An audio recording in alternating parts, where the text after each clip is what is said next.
Welcome back to a new video. So I was able to get up to a 135 snatch balance, which is 10 kilos under my best that I've ever done. But anything 130 or above in the snatch balance is a very heavy percentage and a very difficult weight for me to do. 135 certainly did not look easy, but I was very happy with the 120 prior to that, and of course happy to make the 135. When I'm training in the next block, I think I will probably continue to have snatch balances in. The goal is to either make 135 move easier or to increase the weight. I mean, hopefully both.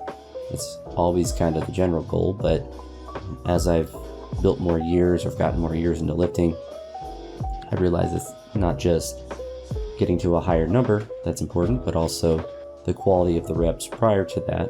So then you're able to take attempts at heavier numbers. So if I, for instance, did that 120 and it was extremely difficult, the likelihood of me being able to successfully do the 135 would have been a lot lower. Similar thing with the front squat plus jerks, where I was able to get up to a heavier number from what I was at last week. Last week I missed 150 3 times. This week I was able to get it on the first time. Certainly wasn't the prettiest rep, but just like what I talked about with the snatch balances, the goal is to make that 150 similar to how this 140 looks here, which I was really happy with how it felt, and make that 150 just be routine so then I can take cracks at heavier and heavier weights in this complex. One thing I want to work on, particularly when I do press from the split or really sort of any light version of the jerk, is my back foot. It's been quite flat.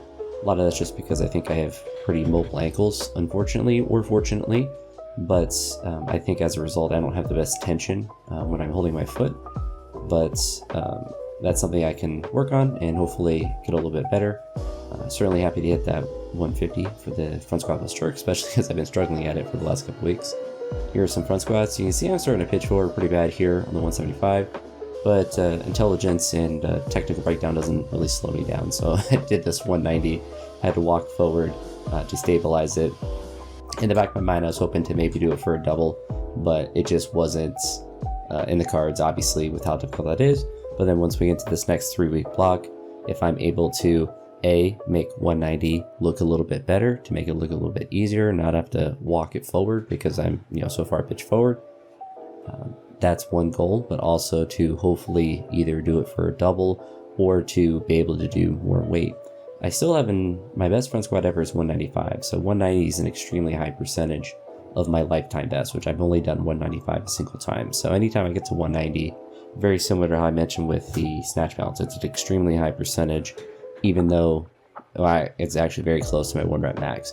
But even if it was 185, like, it's just a really high percentage, a really difficult weight for me to do. So building that consistency with those heavy weights, but also building the technical quality of them so that I'm able to push above them. But a pretty simple session in that regard. When I train today, it will be a different kind of session. So the next video that you're seeing would normally be a snatch doubles and pyro clean plus jerk, but I'm going to change it to being just light snatch and clean jerk, and then the pulls as normal, and the press and the split. And the reason for that is on Thursday I might be driving back up north, either Thursday or Friday, for family for the 4th. And so on Thursday, if I drive home, I might stop in Columbus to train, and then Friday not train at all, and then Saturday train up or over at Unrivaled in Canton, Ohio.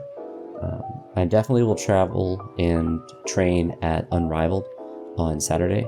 I'm undecided about Thursday. I think I'll kind of decide when I wake up tomorrow, but that's one of the reasons I want today to be a bit lighter, so then tomorrow can be heavier, since I'm going to potentially be at get my money's worth, especially since I think it's $25 for the Columbus gym.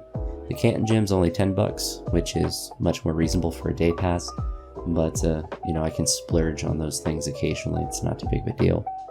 But then no training Friday, and then Saturday for that. So probably not live streams tomorrow, Friday, or Saturday, but maybe I'll go live when I get home Saturday night, because I'll most likely train and then leave right from there, which will be a very fun 4-hour drive, because it takes me 30 minutes away from where I live down here. So yeah, it's still a really nice place to train, and for $10.